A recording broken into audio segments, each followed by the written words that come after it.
Magandang araw sa inyo lahat. This is Mike Padua at nandito ulit tayo sa ating update sa bagyong si Crising. Ito na po ang ating final update since ang bagyong ito ay inaasahan po magiging isang low pressure area paglabas po sa may Sulusi. But still, babantayin natin kapag manatili siya bilang isang tropical depression, mag-i-issue pa rin tayo ng update o coverage itong bagyong ito. So ito ay para sa ngayong araw na ito ng Biyernes, Mayo 14, 2021 at itong Tagalog version ay pinaglilingkod sa inyo ng Typhoon 2000. Let's begin. Umpisa natin ang update. Itong ating latest fast animation from University of Wisconsin. So nakita po natin dito ang pagsira po ng kanyang sirkulasyon dahil po sa pagdaan niya sa mga bulubunduking lugar ng Mindanao.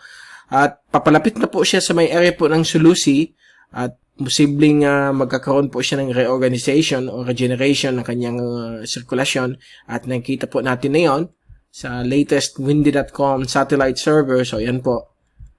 For the past 6 hours ay yung ulap ay biglang kumapal po dito sa may Zamboanga Peninsula. So itong area po ng Zamboanga del Norte, ibang probinsya po sa Zamboanga, Misamis Occidental, Lanao, Bukidnon, at itong ARMM, soksa dyan ay nakakaranas na ng malalakas na ulan, lalo na po sa may Zamboanga del Norte. Medyo matindi po yung ulan niya, umabot po ng more than 50 or 100 millimeters base po sa satellite signature at radar signature ng Pag-asa, nakita natin kanina.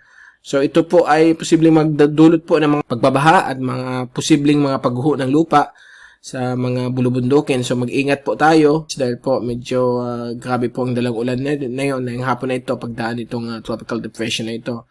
At ang ating Weather Bureau ay dinowngrade na po bilang isang low pressure. Kahit LPA yan, magdadala pa rin yan ng grabing ulan. Pero sa atin ay mini-maintain pa rin natin tropical depression dahil po sa kanyang pag-reorganize ng kanyang sirkulasyon. So posibleng bukas pa ito magiging low pressure pagtawid niya po dito sa may paglabas niya dito sa may dagat Sulu. Okay?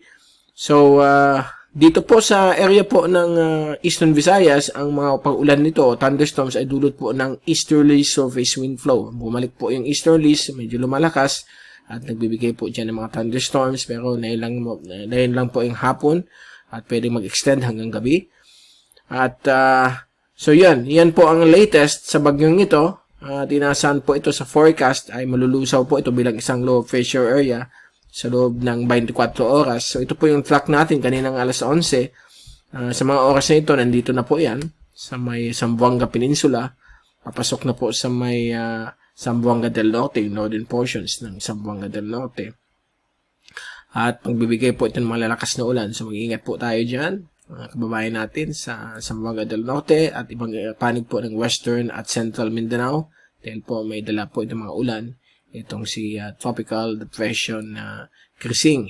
At inaasahan po ito lalabas sa may Sulusi mamayang gabi.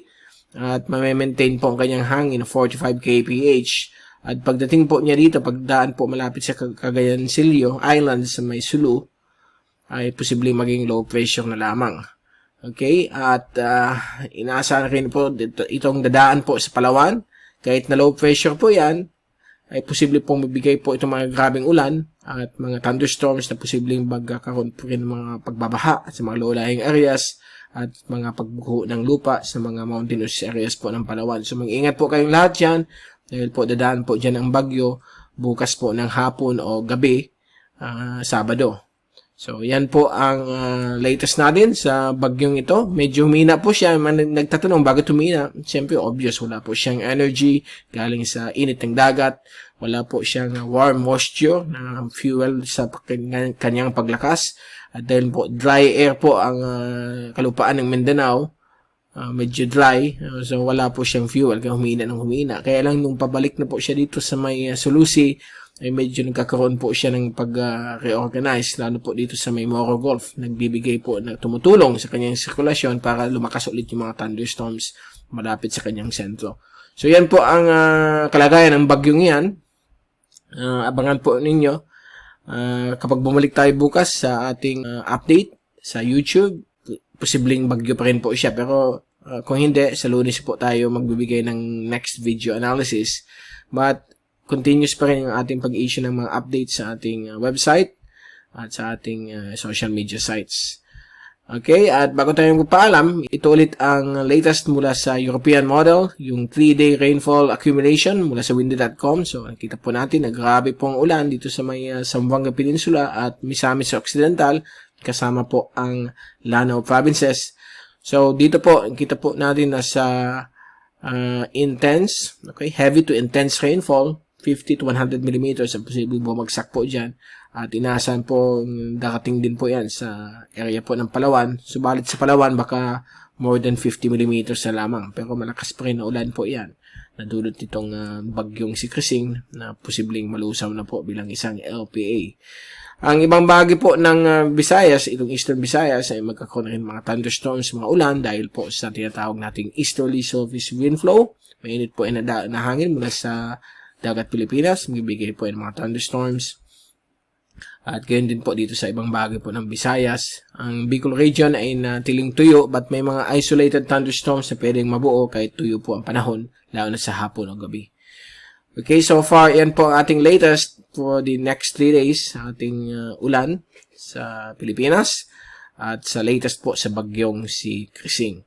At babalik ulit tayo sa Lunes upang ibigay sa inyo ang normal video analysis sa ating website at sa YouTube channels and social media sites.